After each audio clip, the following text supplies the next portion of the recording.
Umasipala waseSajonisi uthi lokhu kukhokhiswa kwabantu abahambela emabhishi isinqumo abasithatha njengomasipala sokuthi kukhokhwe imali uma uhamba ngemoto ukuze kuzolawuleka isiminyaminya kuqinisekise nezokuphepha olwandle.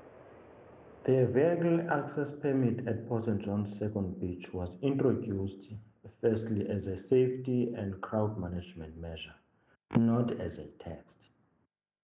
Following the reopening of beaches after COVID-19, visitor numbers increased significantly, placing pressure on limited beach space and access roads. In 2023, a serious safety incident highlighted the risk of uncontrolled congestion.